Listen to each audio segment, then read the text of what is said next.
بسم الله الرحمن الرحيم. السلام عليكم ورحمة الله وبركاته. وصفتنا اليوم بتر برون والخبز الرومالي. تعالوا نشوف طريقة العمل. عندي هنا روبيان حجم وسط، غسلتهم ونظفتهم زين. الحين أحط عليهم رشة ملح، نص ملعقة صغيرة، وأيضا شوية فلفل أحمر، تقريبا ملعقة صغيرة أو نص ملعقة، وأخليهم على الجنب. ونجي للخطوة الثانية.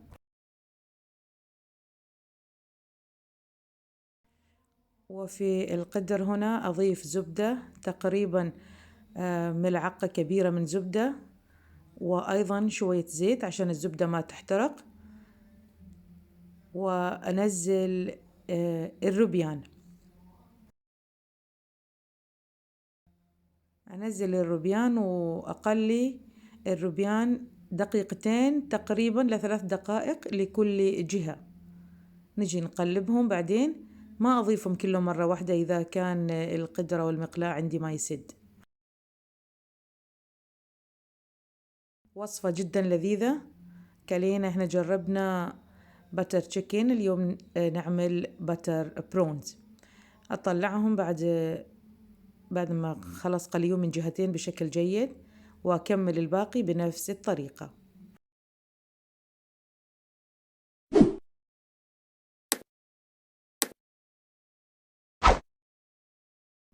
وفي نفس الزيت نجي للخطوة الثانية وننزل بصلة واحدة كبيرة، حجم كبير، قطعتها عشوائي بشكل عشوائي. إذا كان البصل عندكم حجمه متوسط فيكون بصلتين.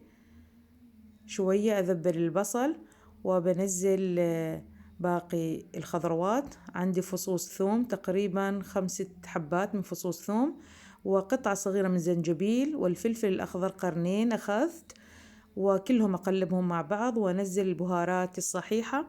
البهارات الصحيحة حجم بسيط جدا، عندي حبتين هيل، 3 حبات هيل وحبتين قرنفل، وتقريبا 7 إلى 8 حبات من فلفل الأسود، ونص ملعقة صغيرة من كمون حب، يعني شيء بسيط جدا. وبعدين بنزل بعد ما يتحمر البهارات الصحيحة بنزل الطماطم. أيضا الطماطم أخذت حبتين حجم وسط، قطعتهم بشكل عشوائي. أنزل شوية ملح، الملح حسب الرغبة طبعا. ما أنسى أني أنا أضفت ملح على الروبيان. أحط شوية ماي وأغطي القدر حتى يصير الطماطم سوفت أو كل شيء يذبل. وبعد استواء الطماطم أطلعهم كلهم، وفي بلندر أو في خلاطة كلهم أضربهم مع بعض. ونفس الشيء، وفي نفس القدر بنزل ملعقة كبيرة من الزبدة إلى ملعقتين، وبنزل البيست اللي احنا عملناه. طبعا هاي المصالة اللي احنا جهزناه في الخلاطة، في البلندر، في هاند بلندر، ما مشكلة أبدا. وأضيف تقريبا ملعقة إلى ملعقتين من الزبدة، لأن الأساس هنا الزبدة في الوصفة. وأقلبهم كلها مع بعض، وبنزل البهارات. عندي ملعقة صغيرة كل من كزبرة وكمون والفلفل الأحمر، والكركم نص ملعقة صغيرة. وهنا خطوة اختيارية، بنزل ملعقة صغيرة من السكر. السكر بعدين بيعطي نكهة جدا لذيذة. ونغطي شوية حتى يطلع الزبدة على السطح مثل ما تشوفون.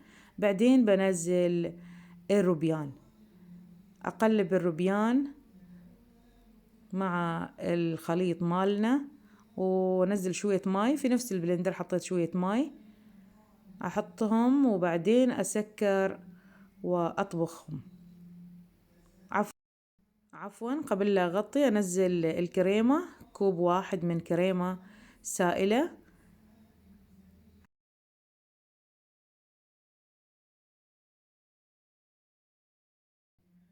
جربوا برون بتر بهذه الطريقة، أكيد بيعجبكم. والحين أنزل ملعقة صغيرة من قرم مسالة، وملعقة صغيرة من أوراق الحلبة الجافة. أقلبهم شوية.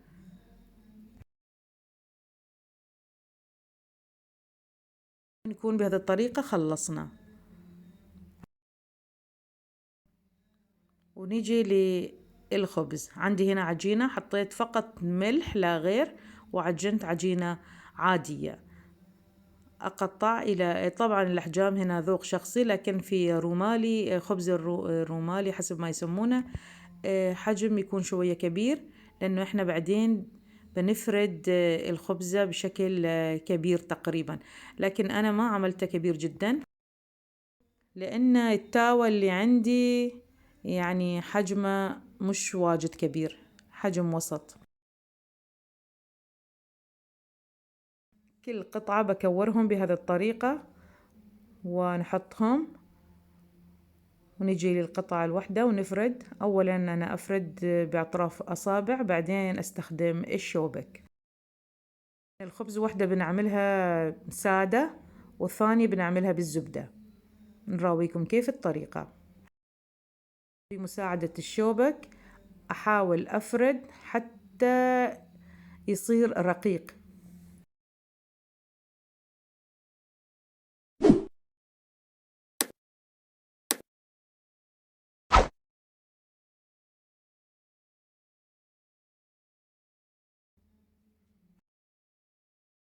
نجي نمسكها بهذا الشكل، نعمل هاي الحركة، الخبز بتتمدد عندنا، وأيضا في نفس الوقت يصير رقيق أكثر.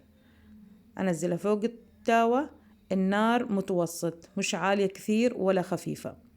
أقلب الجهة الثانية، ومع التقليب المستمر من جهتين حتى يستوى الخبز.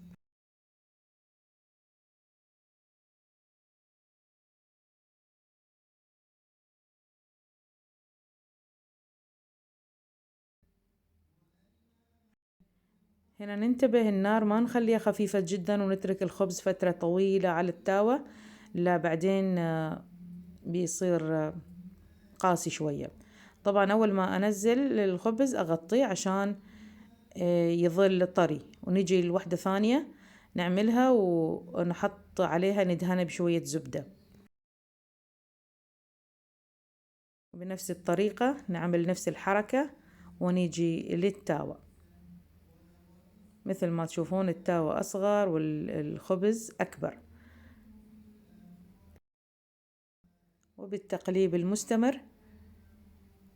وأيضا هنا الحين أضيف شوية زبدة، ما أكثر من زبدة، ممكن نكثر لكن يفضل إنه يكون زبدة شيء خفيف، عشان الروبيان فيه زبدة، والحين في خبز أيضا ما بغينا يصير دسم كثير. ونكمل باقي الخبزات كلها بنفس الطريقة. كل شوية نقلب إلى جهتين، وندهن شوية زبدة ونقلب. هي نفس طريقة خبز الشاباتي أو خبز هاي، لكن يسمونه يمكن رقيقة جدا، في المسميات مختلفة، في كل حد يسميه حسب البلدة اللي يعيش فيها.